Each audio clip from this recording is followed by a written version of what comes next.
dir, grosser Gott, gehört unser Lob für immer. Du bist im Zentrum, um dich geht es an diesem heutigen Morgen. Heiliger Geist, ich möchte dich einfach einladen, dass du jetzt kommst, dass du unsere Herzen ausfüllst, dass du den Raum ausfüllst und dass du heute einfach den Sohn gross machst in unserer Mitte. Amen. Amen. Ihr dürft gerne ansitzen. Hey, wir haben heute einen speziellen Gottesdienst. Zum Abschluss von unserer Gebetspredigtserie möchten wir zum Abschluss miteinander, oben und unten, einen Gottesdienst machen zum Thema Zeugnis geben. Wie wichtig dass es ist, zu erzählen, was Gott in unserem Leben da hat. Sabrina wird eine Predigt machen zum Anfang und nachher sind ihr Teil von dem Gottesdienst eingeladen, um miteinander zu erzählen. Und ich möchte, bevor Sabrina jetzt startet in die Predigt, einfach noch beten für sie und sie mit der Autorität vom Heiligen Geist ausrüsten. Ja, Herr Jesus Christus, ich danke dir von ganzem Herzen für den Tag, den du gemacht hast. Ich danke dir, hast du Sabrina gemacht, geschaffen, begabt, befähigt, um dein Wort heute am Morgen zu reden. Und ich bitte dich jetzt, Heiliger Geist, dass du kommst und dass du Sabrina ausrüsten mit deinen Worten. Wir glauben von ganzem Herzen, dass sie geführt und geleitet sein von dir. Und dass du reden durch sie und unser Leben berühren und verändern, Jesus. Wir sind da, weil wir glauben, dass du lebendig bist und dass du auch heute noch Wort vom Leben in unser Leben hinein kannst reden. Amen. Merci vielmals.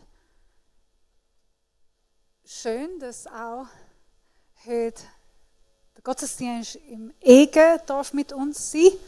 Hallo, ihr seht uns, vielleicht kann man noch kurz Heu sagen. Kann man so machen. There you go. Sie sehen euch. Ich sehe euch nicht.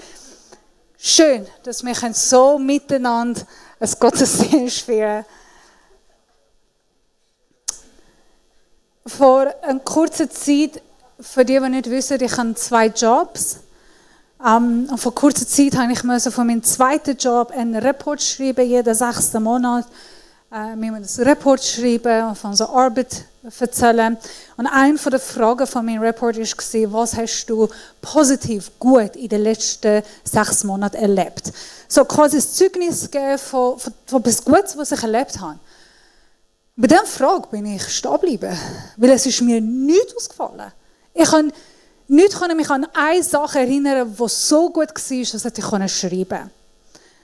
Auf Deutsch gesagt, ich gerubelte tageslang. Keine Ahnung, was das auf Schweizerdeutsch heisst. Grübelt auf Schweizerdeutsch. Ich grübelte tageslang. Und dann musste ich in meinem Kalender schauen, mich daran erinnern, überhaupt, was habe ich für Projekte, was Arbeit mit den Flüchtlingen, politisch, was habe ich überhaupt in den letzten 6 Monaten gehabt. Ich habe alles durchgegangen, um zu mal schauen, was habe ich gut erlebt, dass ich da im Report schreiben kann. Ich hoffe, mein Chef hört mir die Predigt nicht zu.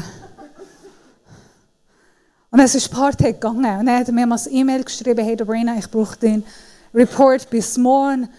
Ich bin einfach bei dieser Frage stehen geblieben und das hat mich schockiert, wie schnell ich es vergessen habe. Es war nicht, dass wir nicht Positives erlebt haben. Oder es hat keine gute Nachricht gegeben. Oder Gott hat nicht gewirkt. Doch, Gott hat gewirkt. Und im Rückblick, als ich habe den Kalender angeschaut und mich versucht daran zu erinnern, hätte ich schon Sachen zu erzählen. Aber ich habe es vergessen. Ich habe noch etwas Gutes erlebt. Und am nächsten Tag kommt das nächste Problem, kommt das nächste Anliegen, kommt der nächste Flüchtling, kommt das nächste politische Problem, wo wir einfach weitergehen müssen. Und die Welt, in der wir leben, geht so schnell und wir bewegen uns auch gleich schnell mit der Welt. Und manchmal Gott antwortet unsere Gebet, öffnet ein Tor, versorgt ein Bedürfnis, heilt, befreit, hilft, tröstet. Und an dem Tag ist schön, aber ein paar Tage später wir sind konfrontiert mit einem anderen Problem, mit einem anderen Konflikt, mit etwas anderes und wir vergessen schnell, was er gemacht hat. Ich weiß nicht, im Psalm 103 steht geschrieben, preise den Herrn meine Seele und vergiss nicht all seine Wohltaten. Heute geht es um Zeugnis geben. Und ein Weg, wo ich finde es gut, um nicht zu vergessen, was Gott im Himmel täglich macht, ist Zeugnis geben, ist erzählen. Das Erzählen hilft, nicht zu vergessen. Aufschreiben im Tagesbuch. Conny, bevor ich zu dem gehe, wieso hast du sie gekannt? Kennst du Corey? Okay, bevor ich zu dem gehe, bin zu schnell. Ich habe nur 15 Minuten heute zum Predigen und dann ihr predigen.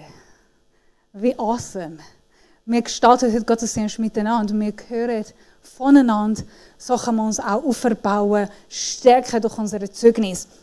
Im Alten Testament hat Gott all Israeliten gesagt, im 5. Mose 6, nimm dich in Acht, dass du den Herrn nicht vergisst, der dich herausgeführt hat aus dem Land Ägypten, aus dem Sklavenhaus. Gott hat an Israel gesagt, jedes Mal, wenn ich mich euch offenbare, jedes Mal, wenn wir uns begegnen, solltet ihr einen Altar bauen. Nehmt Stein und baut einen Altar, damit ihr könnt nicht vergessen, was ich für euch gemacht habe. Am Joshua, Kapitel 4, sagt er, wenn euch eure Kinder später fragen, was bedeutet dieser Stein, dieser Altar, wo ihr da gebaut habt, dann könnt ihr ihnen erzählen. Und dann geht es weiter. Gott hat das und das mit uns gemacht. Gott hat uns befreit. Gott hat uns aus Ägypten rausgenommen. Gott hat uns geheilt. Gott hat für uns versorgt. Gott ist da gewesen. Die haben Stein zusammengebaut, nicht als Dekoration. Ich glaube nicht, dass es mega schön war und erstaunlich. Nein, es ist einfach normaler Stein aufeinander. Und wenn die nächste Generation, wenn Kinder, wenn Feind kommt, dann hätte ich sagen, das ist unser Gott. Da haben wir Gott begegnet. Da haben wir Gott gesehen. Da hat Gott uns erhöht. Gehört. Da ist Gott uns offenbar worden. Das ist ein sehr schönes Bild im Alten Testament mit dem Altar. Und wenn man die 5 Bücher von Mose liest, die Samuel, Könige, das steht immer wieder und der Altar steht bis heute. Und die Steine stehen bis heute. Und die Altar kann man bis heute sehen. Und die ist Generationen nachher gesehen, wo sie weiter erzählt haben, was Gott gemacht hat. Es ist mega schön, was wir heutigen Tag nicht mehr haben. Wir bauen keinen Altar mehr heute, oder? Ich glaube, niemand geht einfach Steine aufeinander tun und ein Opfer drauf tun, das Tier verbrennen und ein Altar nennen für Gott. Was ist heute unser Altar? Jetzt komme ich zu dem Corrie ten Boom. Sie war eine Frau im Konzentrationslager vom Niederlanden. Sie war ein Christ, der Juden in ihrem Haus versteckt hat, zusammen mit ihrer Schwester, jahrelang. Sie ist verwünscht worden, ist im Gefängnis gelangt, lange Story. Aber und dann ist sie frei weg vom Gefängnis. Und sie hat einfach ihr Leben erzählt. Und sie ist überall gereist und überall ihre Story erzählt. Und sie sagt selber in ihrem Buch, Erinnerungen verblasen. Aber wenn wir erzählen, was Gott getan hat, bauen wir einen Altar, der bleibt. Ihre Story hat so viel Leben bewegt. Und durch ihre Story hat sie einen Altar bauen, dass Generationen nach Generationen können sich noch daran erinnern, was Gott gemacht hat. Das mag mich am Story von der Frau, der samaritanische, sage ich das richtig, Frau oder Brüne, wo Jesus getroffen hat. Sie trifft Jesus. Jesus erzählt ihr von ihrer Vergangenheit. Er sagt, was sie alles gemacht hat. Dann, nach dem Gespräch, geht sie zurück in ihre Stadt. Eine Frau, die ist zerbrochen war, beschämt, isoliert, hätten wollen niemand sehen, niemand treffen. Alle haben schlecht über sie geredet, die eigentlich recht hatten. Und dann die Frau geht zurück in die Stadt und sagt, kommt, seht einen Mann, der mir alles gesagt hat, was ich getan habe. Kommt, schaut, Scham ist weg, Isolation ist weg.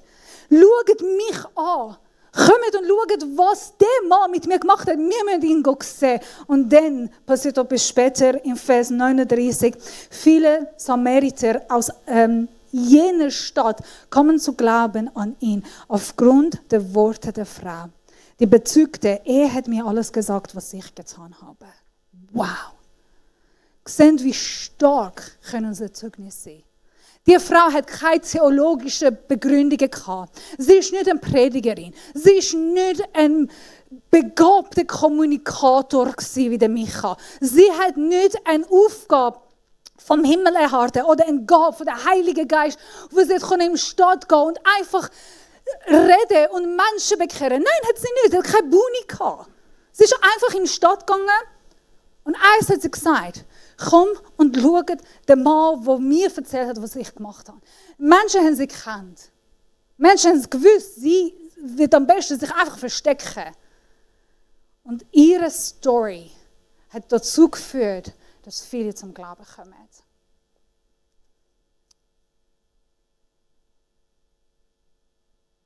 Ich habe es gesagt. Darf ich das sagen, Monique? Ich habe meine Predigt kurzer gemacht. Heute. Wir haben ein bisschen Witz gemacht mit der Monique zusammen. Wir haben versucht, unsere Predigt und Worship anzupassen, damit ihr am meisten Zeit habt, auch Stunden, damit wir viel von unseren Stories erzählen können. Eine andere Story, mögt ihr euch erinnern an die Frau, die lang geblutet hat, wo zu sich selber gesagt hat, wenn ich das Gewand von Jesus würde berühren, dann bin ich geheilt. Mögt ihr euch an dem erinnern? In der Story ist so, sie steht geschrieben, dass sie von Jesus gehört hat. Sie hat gehört, was für ein Wunder er hat da. Und dann, sie sagt, wenn er die Wunder mit anderen gemacht hat, wenn er kann dann mir auch heilen. Ich brauche nicht viel. Wenn er das ist, was ich höre, dann lange einfach das Berührung für sein Gewand.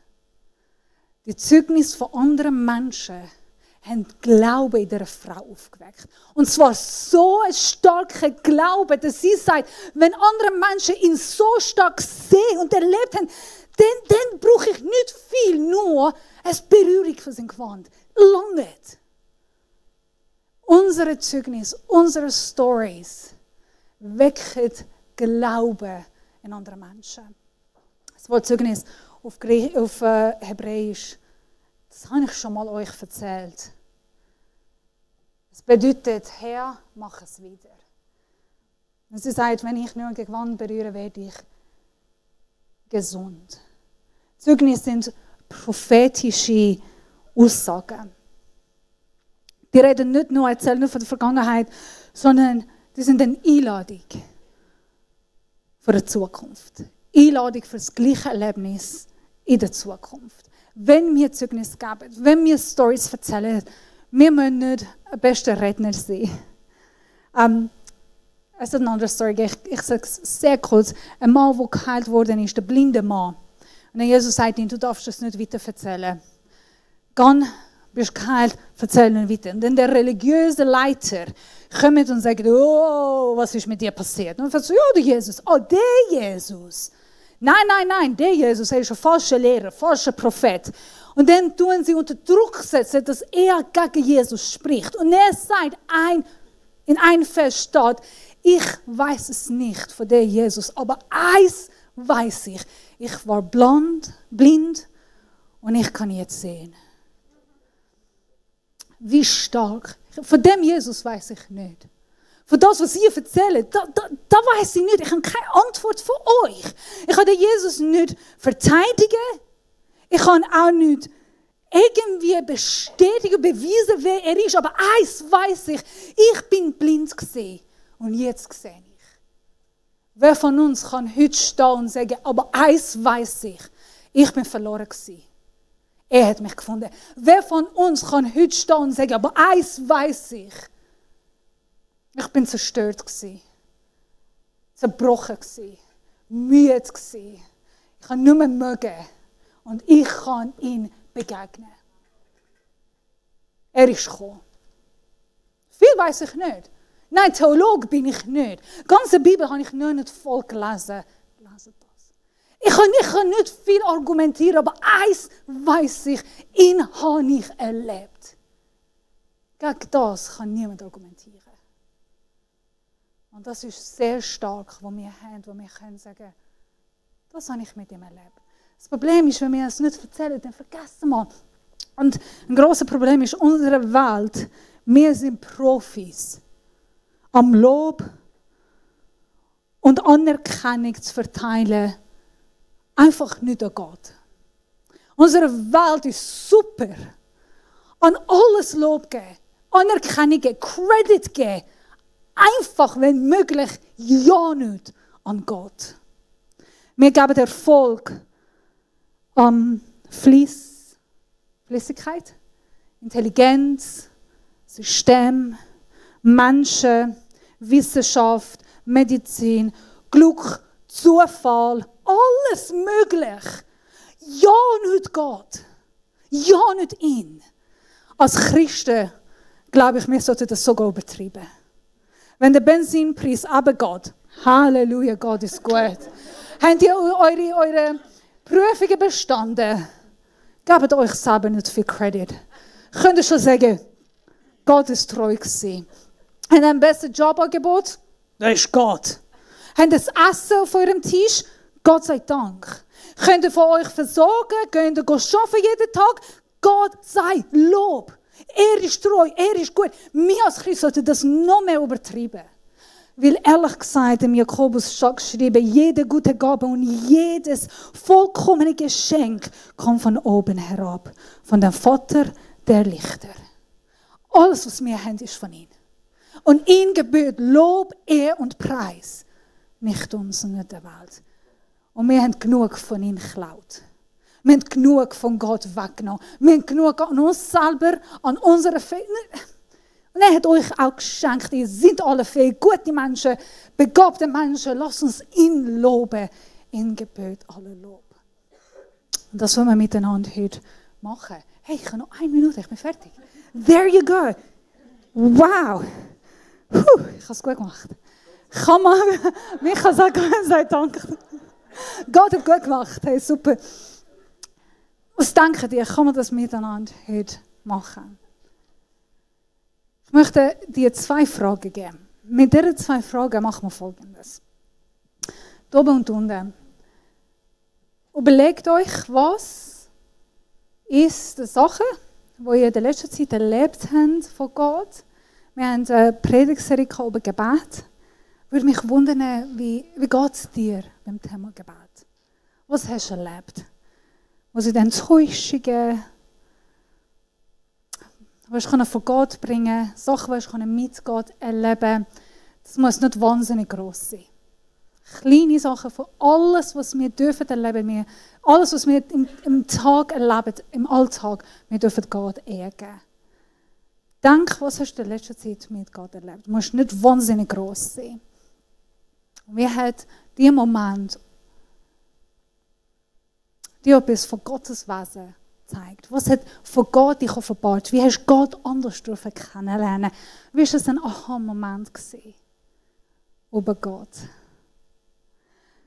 Jetzt, wir machen es so, wenn du daheim bist und die Übertragung oder die Livestream schaust, vielleicht bist du mit anderen Personen daheim, wo kannst du das zusammen anschauen. Wenn du allein bist, dann würde ich dich ermutigen, im Tagesbuch das aufschreiben. Und immer wieder anschauen und mal sagen, hey, ich möchte mich selber daran erinnern, was Gott in meinem Leben gemacht hat. Nimm dir Zeit und dann schreibst du auf. Und darfst mit dem dich selber erinnern und Gott ehren.